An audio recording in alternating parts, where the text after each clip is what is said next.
Hi everyone, it's Tish with Naptime Creations. Welcome back to my channel, or welcome to my channel, and if you're new, don't forget to subscribe. Today we're going to be making a agate slice resin art coaster in this mold here, and this is a mold by Just For You Online UK. If you're in the US, you can get them from dryerdaysartstudio.com. I'll link all her information below, and I also got this beautiful white ignition dust from Catherine's store as well. It's so beautiful and sparkly. It's just like a super fine glitter. I think it's like an iridescent type glitter. I'm also going to be using the light green Rebel Flakes and the Artisan mica powder in emerald. And the resin I'm going to be using today is the KSRESIN liquid cast epoxy.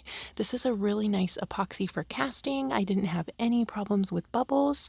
If you want to get some, I will link all their information down below, and you can use discount code NAPTIME to save 5%. And I mix my resin up off camera. The liquid cast is a 1-to-1 ratio, so I just put 2 ounces of part B in my mixing cup, 2 ounces of part A, and stirred it up for 3 minutes. And then I have 2 ounces of clear in these 2 little cups right here, and I'm just pouring in some of the light green Rebel Flakes. Looking back on this, I should have put a little bit of clear down first, but it ended up turning out just fine. So if you guys do try this, put a little bit of clear down first and then put your Rebel Flakes in, or a chunky glitter if you're using a chunky glitter. That way you won't have any problems with it kind of floating and leaving a texture on your coaster. I didn't have that problem with this one, thankfully, but it can be a problem if you just put the glitter straight into the mold. The resin, if you put a little bit of clear, it just gives it something to kind of sit on top of, so it's not just straight up on the mold, if that makes sense. So I'm just mixing up my pigments here. The emerald from Artisan is really super pretty, and you can get the Artisan pigments off Amazon. If you guys want to check them out, I'll link them down below too. Everything I use will be linked below down in the description if you guys want to get some to try. But the emerald is really pretty. So my plan here, I'm going to go in with a little bit of clear on top of the Rebel Flakes just to kind of set them in place. And then I'm just going to go in with my emerald around that and just kind of do circular sections around each of the colors, going with that white ignition dust.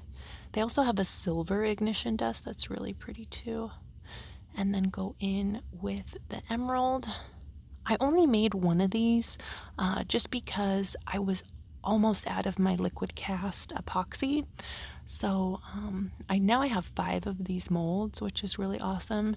They turn out so pretty.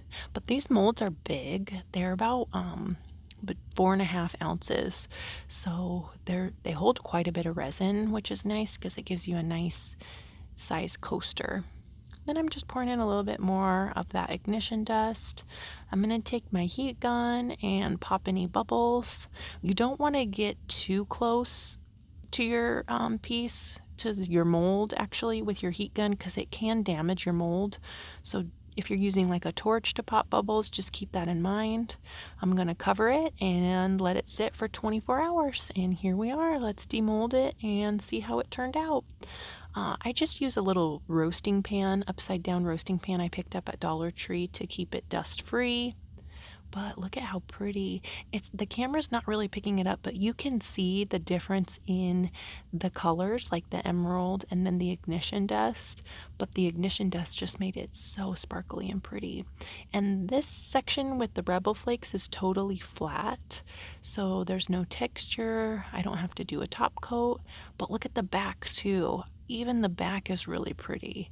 Let me know what side you guys like more. This side, we'll call this A, or the back side, which is part B. So I'm going to take some of this Craft Smart gilding paint in classic gold and just paint the edges of my coaster here. I'm going to give it a nice coat all the way around, and I did this off camera outside because that paint is pretty stinky. It's good to use it outside. And I did a little bit of a rim too on my coaster here. I think I'm going to have this side be the front, but I'm not sure. I could always go back in if I decide this side I want to have be the front, and paint a little bit around the lip there. And to keep it from sliding around on someone's table, I'm going to take 4 of these bumpers and just attach them to the back. They are just self-adhesive. They're sticky on the back side, so they just stick right on there. And here it is all finished with my little cup, and I made this Christmas cube too. It's pretty cool because it lights up. It's nice for the holidays. So yeah, here it is. Let me know what you guys think. This project is so fun and easy. I hope you give it a try. And if you need any KS resin or any of the products I used today, check out the description. They will all be linked below. Thanks so much for watching, you guys. I hope you're all having a great day, and I will see you guys on Friday for another video. Bye!